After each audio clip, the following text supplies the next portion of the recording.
Shalom.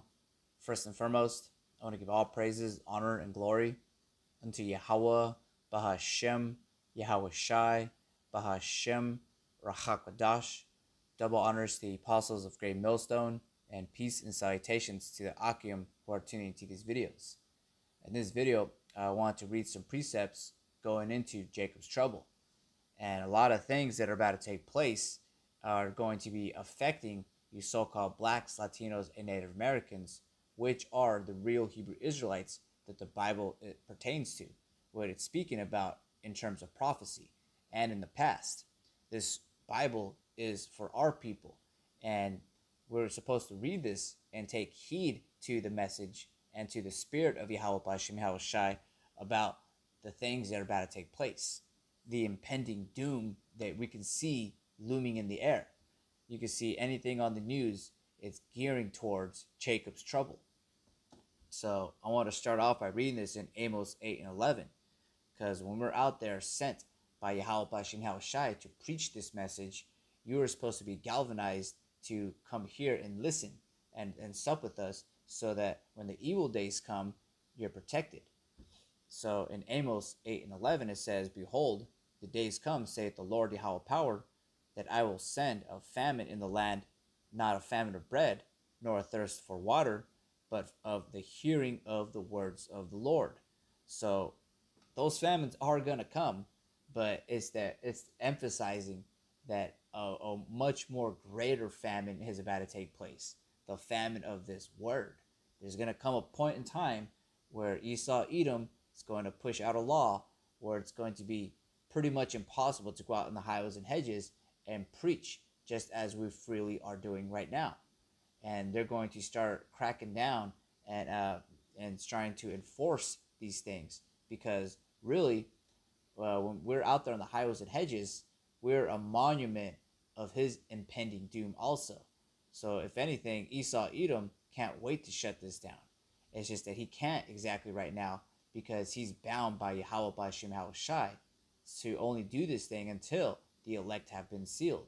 Like if you read in Revelation 7, the angels are holding back the winds of destruction until the elect have been sealed. And through the Spirit, you're seeing the elect being sealed with these words, with how we're out there on the highways and hedges and doing these videos. And right now is the perfect time to come to this ministry, because you have a plethora of videos to watch, to listen to, and to study. And you also have brothers who have been in this ministry for a handful of years, and we have that experience. And they were able to minister and teach and be prophets, so that when these times take place, you have a covering of Yahweh B'Hashem Yahweh Shai. So I'm going to continue on in verse 12. It says, "And they shall wander from sea to sea, and from the north even to the east. They shall run to and fro to seek the word of the Lord, and shall not find it." And because in that day, it's going to be very hard for people to just live their normal lives just like how they are doing right now. And when we're out there on the highways and hedges, because we got to emphasize that we're basically calling to the hopeful elect, those who are not going to partake in that destruction.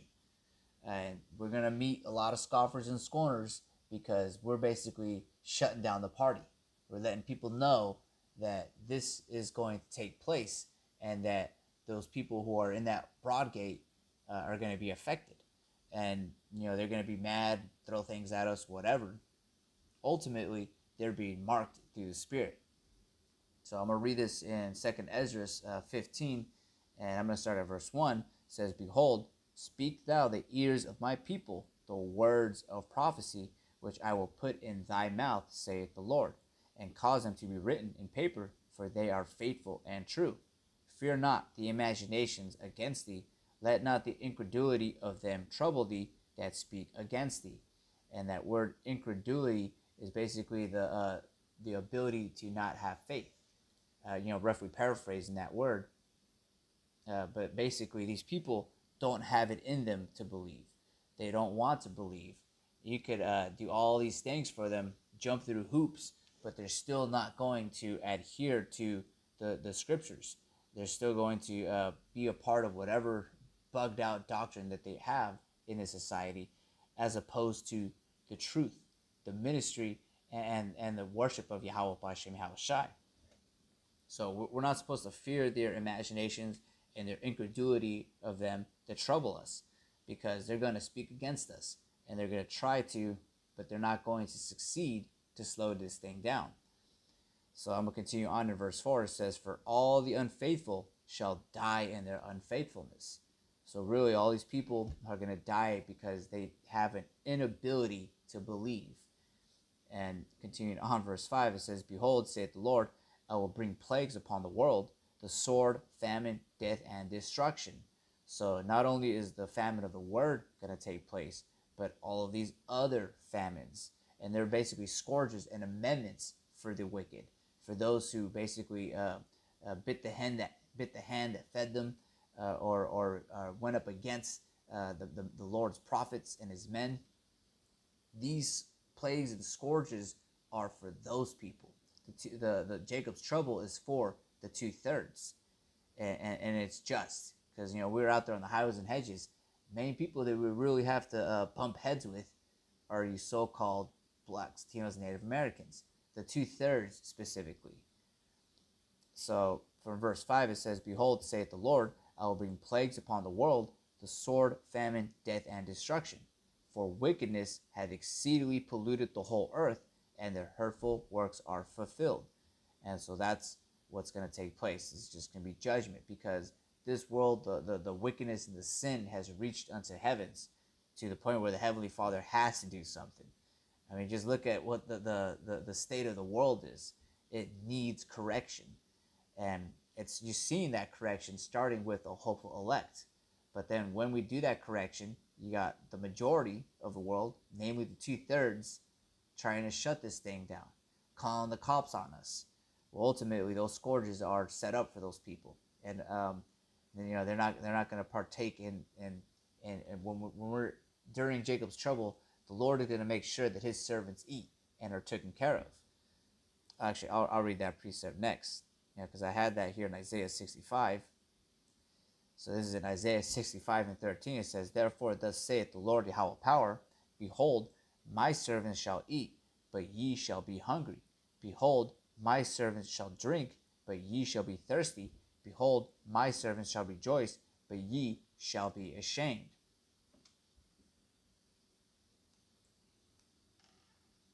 So these people are going to be filled with shame in those times.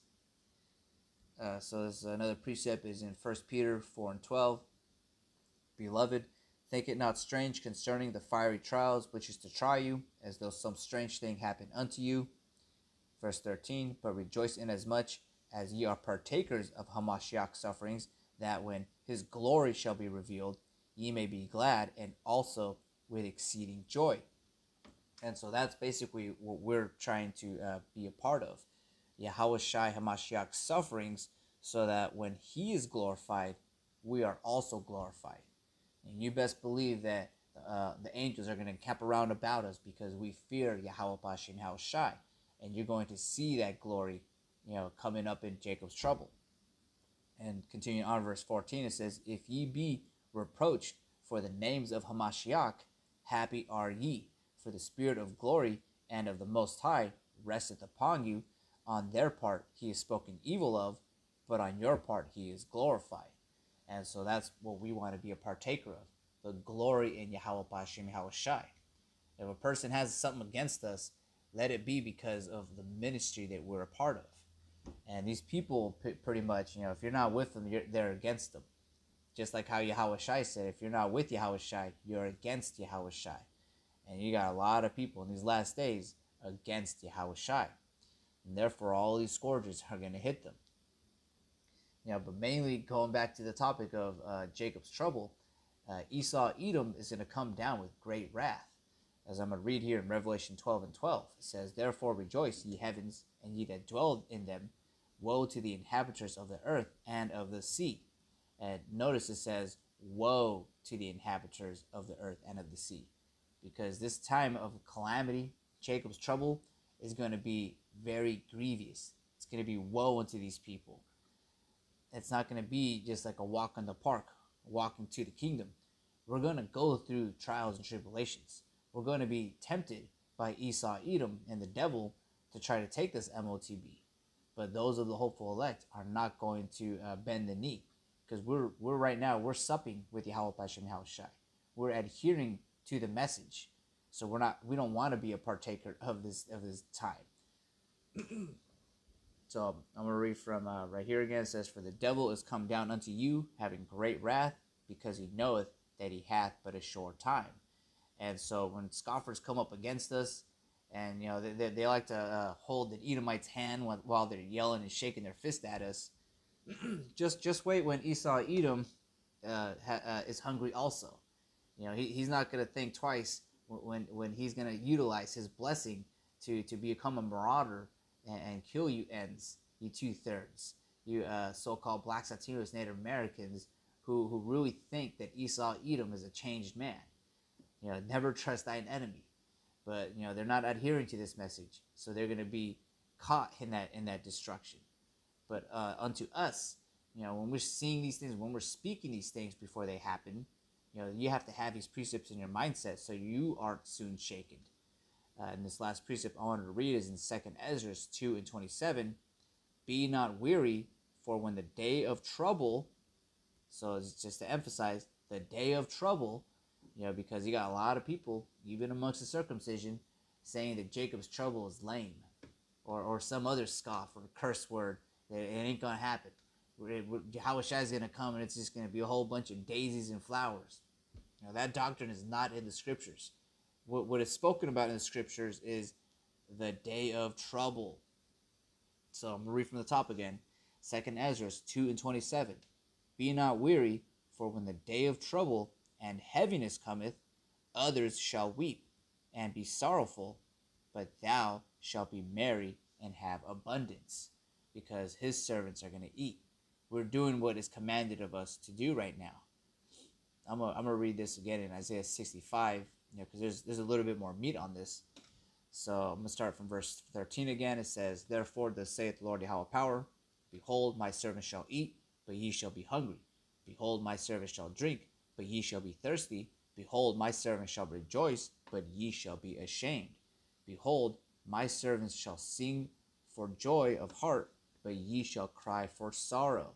So we're going to be singing of joy of heart, while these others who have made fun of us, said that we had funny looking garments or whatever, the list of scoffs goes on, but they're pretty much against Yahweh Shai.